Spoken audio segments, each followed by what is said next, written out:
Resuming debate, the Honourable Parliamentary Secretary to the Minister of Infrastructure, and I may want to point out that I think he'll make the full 10 minutes. Let's go ahead. Thank you, Mr. Speaker. I want to thank the Honourable Member for proposing this bill. As a veteran myself and as a member of the government side that counts, I believe, 9 veterans in its midst, including the member to my right from Winnipeg North, who served in the armed forces with pride. It includes the Minister of Defence. It includes my colleague and friend from Kelowna Lake Country, and my colleague in the Quebec Caucus who is the Minister of Transport, and my riding right beside me in Westmount NDG. All of these people, including myself, are honored to be part of this party, honored to be in this parliament, and honored to have served our country with pride and glory.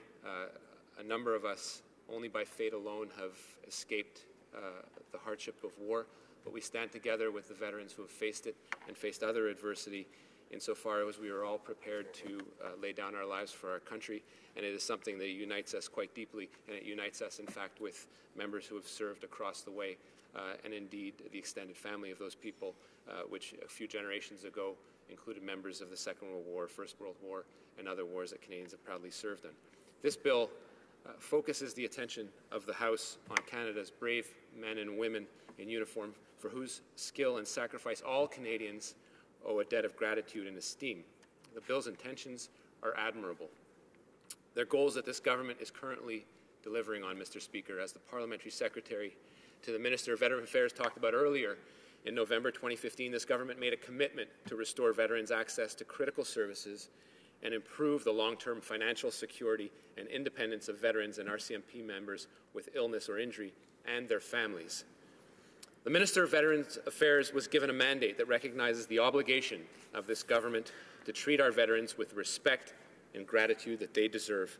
Dès sa première journée au pouvoir, le gouvernement s'est engagé à offrir aux vétérans de nouvelles possibilités de carrière, à leur permettre d'accéder plus facilement aux services, à améliorer les services de santé mentale et à en faire plus pour appuyer les familles des vétérans. In addition, the Minister was tasked to work with the Minister of National Defence to ensure a seamless transition for releasing members of the Canadian Armed Forces into civilian life. Since then, this government has invested significant time and resources to ensure that men and women who have served our country in uniform receive the respect, support, care, and economic opportunities that they deserve, all in a fair and equitable manner. Budget 2016 provided funding that allowed Veterans Affairs Canada to reopen the 9 offices across the country that had been closed by the previous government, to open a new one in Surrey, British Columbia, and increase outreach to veterans in Canada's north. The department hired more than 400 new staff to deliver services to veterans, including more case managers.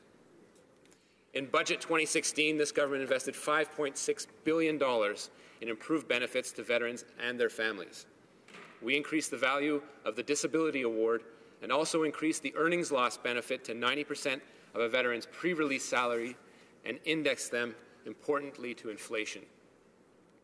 Additionally, updates to the Career Impact Allowance now ensure that each individual veteran is compensated appropriately for the impact of a service-related impairment on their career.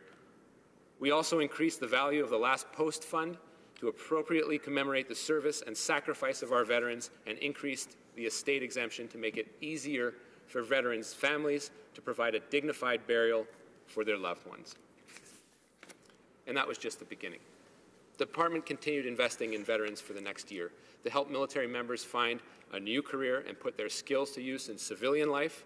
We introduced the Veterans Education and Training benefit that gives veterans up to $80,000 to cover tuition and other costs depending on years of service. Le ministère des anciens combattants remanie en outre les services de transition de carrière afin qu'un plus grand nombre de personnes puissent en bénéficier, incluant les survivants, les époux et les conjoints. But a successful transition is about more than just a new career. The department has introduced a series of new initiatives to address well-being, many of which involve family. Recognizing the vital support families provide to serving military personnel and veterans, the government has expanded access to the Military Family Support Program. Previously reserved for serving members, all 32 military family resource centres will be opened up to veterans with illness or injury, as well as their families. A new Veterans Emergency Fund was also introduced, which provides immediate financial relief to veterans and their families facing an unexpected or urgent financial need. Mr. Speaker, we are improving recognition and support for spouses, partners and caregivers who provide support to our veterans with illness or injury every day. The family caregiver benefit will rise to $1,000 per month, tax-free, paid directly to the caregiver. We are removing time limits for spouses and survivors to apply for rehabilitation services and vocational assistance so they can re-enter the workforce. The Department is looking for new ideas as well and is investing $14 million over 4 years in a new veteran and family well-being fund for research on issues and new initiatives that may further support or improve the lives of veterans, in addition to the Centre of Excellence on PTSD and related mental health conditions they're setting up. Anciens, combattants Canada et la Défense nationale mettent tout en œuvre pour améliorer la coordination avant la libération, un autre élément essentiel et critique à la réussite de la transition. We are aware that some medically released members of the Canadian Armed Forces experience delays in receiving benefits, and that's unacceptable. Under the Seamless Transition Plan, both departments are taking substantial steps to ensure that all releasing members, veterans and their families, have timely, easy access to the programs and services that they deserve. The vision we're collectively working towards will be for all releasing military members to have all the benefits in place before they're released. Mr. Speaker, not only is Veterans Affairs adding new services and benefits for veterans and their families and enhancing existing ones, the Department has made an important change in the way it delivers them. Une approche centrée sur le vétéran répond aux besoins individuels de chaque vétéran et à ceux de leur famille. As our colleague mentioned, following a comprehensive review of how services are delivered, the Department's Delivering Service Excellence report made far-reaching recommendations to ensure the programs are efficient, valued, and meet the needs of our veterans.